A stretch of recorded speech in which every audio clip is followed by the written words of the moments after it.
When we look around us, even at our own bodies, what we see is the tip of the iceberg. Think of this for a moment. Take your hand and look at it. Now, your hand looks solid, but it's really not. If you put it under a proper microscope, you'd see a mass of energy vibrating. Everything is made up of the exact same thing, whether it's your hand, whether it's the ocean, or whether it's a star. Everything is energy. And let me help you understand that just a little bit. There's the universe, of course, and our galaxy, and our planet, and then individuals, and then inside of this body are organ systems, and then there's cells, and then there's molecules, and then there's atoms, and then there is energy. So there are a lot of levels to talk about something on, but everything in the universe is energy. I don't care what city you're living in, you've got enough power in your body, potential power, to illuminate the whole city for nearly a week. Most people define themselves by this finite body, but you're not a finite body. I mean, even under a microscope, you're an energy field. Well, what we know about energy is this.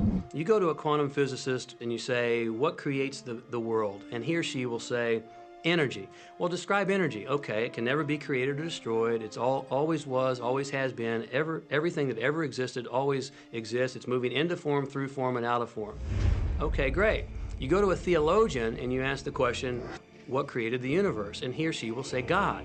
Okay, describe God. Always was and always has been, never can be created or destroyed, all that ever was, always will be, always moving into form, through form, and out of form. You see, it's the same description, just different terminology. And so if you think you're this meat suit running around, think again.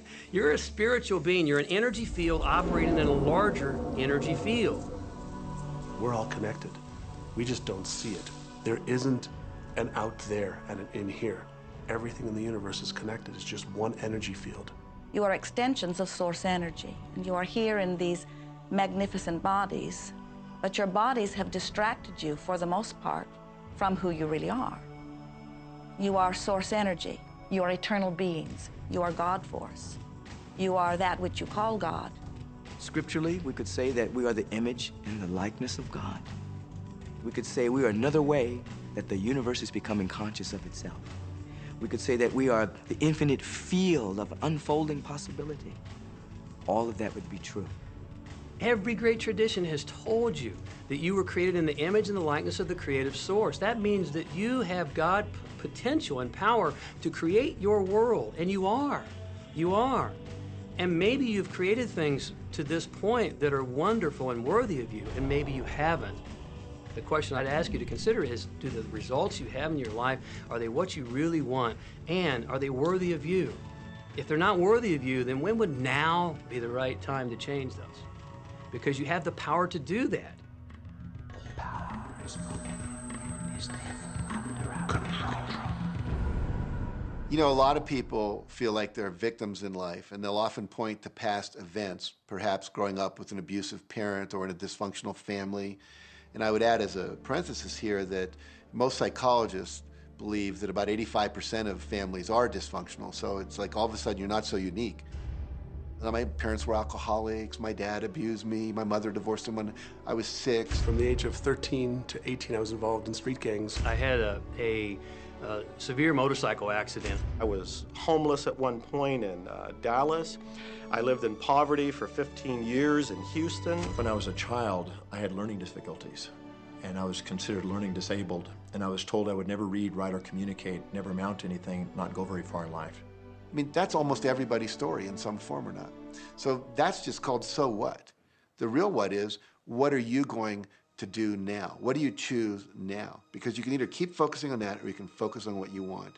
And when people start focusing on what they want, what they don't want falls away. And that part expands and the other part disappears. We are wanting you to come to the place where you're beginning to offer your thought deliberately, where you're guiding your thoughts on purpose, where you are the creator of your own experience because you are the manager of your own thoughts. The beautiful thing about the law of attraction is that you can begin where you are, and you can begin to think, real thinking, and you can begin to generate within yourself a feeling tone of harmony and happiness, the law will begin to respond to that. So now you start to have different beliefs, like there is more than enough in the universe. Or you have the belief that everything goes right for me. Or you have the belief that I'm not getting older, I'm getting younger. We can create it the way we want it by using the law of attraction. And you can break yourself free from your hereditary patterns, cultural codes, social beliefs, and prove once and for all that the power within you is greater than the power that's in the world. Some of you may be thinking, well, that's very nice, but I can't do that, or she won't let me do that, or he'll never let me do that, or I haven't got enough money to do that, or I'm not strong enough to do that, or I'm not rich enough to do that, I'm not. Every single I'm not is a creation. Whether you can or you can't, you are right. Are there any limits to this? Absolutely not. We are unlimited beings. We have no ceiling. The capabilities and the talents and the gifts and the power that is within every single individual on this planet is unlimited.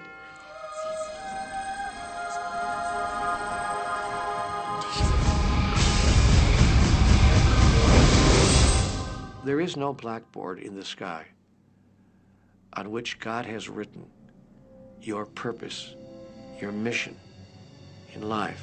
There's no blackboard in the sky that says, Neil Donald Walsh, a handsome guy who lived in the first part of the 21st century, who, colon, then there's a blank, you know, and all I have to do to really understand what I'm doing here, why I'm here, is to find that blackboard and find out what God really has in mind for me.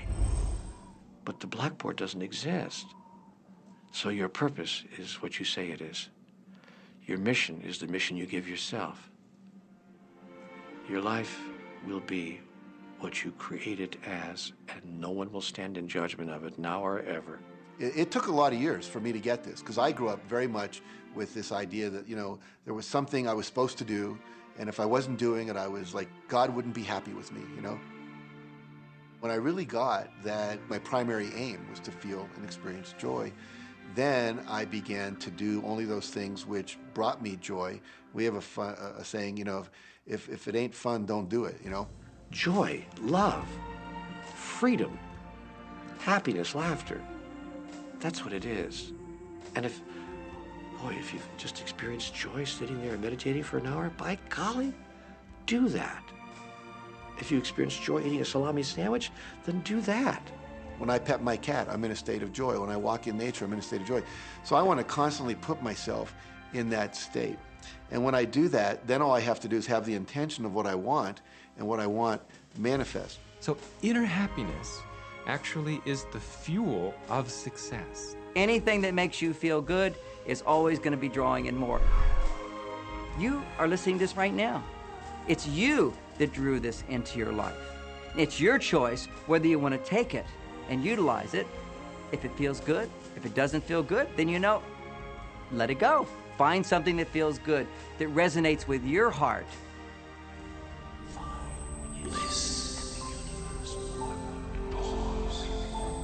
Joseph Campbell said, follow your bliss. We think those are the best words we have ever heard spoken from a human tongue. And if one could follow one's bliss, you would follow the trail to abundance and well-being on all subjects. Enjoy life with us, because life is phenomenal. It's a magnificent trip. You will live in a different reality, a different life, and people will look at you and say, what do you do different than me? Well, the only thing that is different is that you work with a secret. And then you can do and have and be things that people would say that's impossible for you to do and have and be. We're really now moving into a new era. It's the era where the last frontier is not space, as Star Trek would say, but it's going to be mind. I see a future of unbounded potential. unbounded possibilities. Remember, we're using at most 5% of the potential of the human mind. 100% human potential is the result of proper education. So imagine a world where people were using their full mental and emotional potential. We could go anywhere. We could do anything, achieve anything. See yourself with the good that you desire. Every religious book tells us that. Every great book on philosophy, every great leader, all the avatars who have ever lived. Go back and study the wise ones. Many of them have been presented to you in this program. You know what? They all understood one thing. They understood the secret. Now you understand it. And the more you use it, the more you'll understand it. You may be feeling that it would be easier to be hearing these words if they had come to you the first day of your experience upon this earth. And if we were talking to you on your first day of physical life experience, we would say to you, welcome to planet Earth.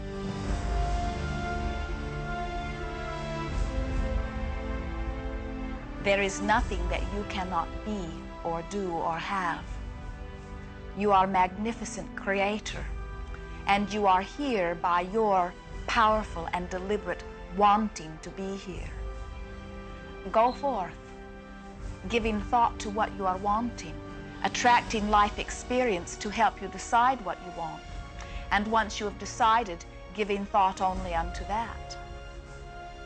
Most of your time will be spent collecting data that will help you decide what it is you want.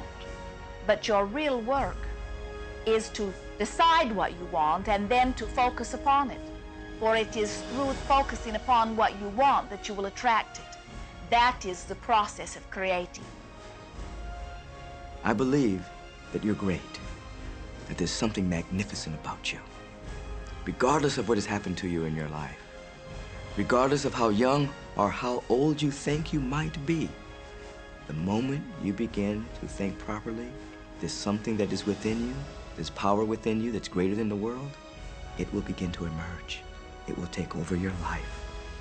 It will feed you. It will clothe you. It will guide you, protect you, direct you, sustain your very existence if you let it. Now that is what I know for sure.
Be easy about this. Have fun with it. There is nothing you are supposed to do, only that which you want to do.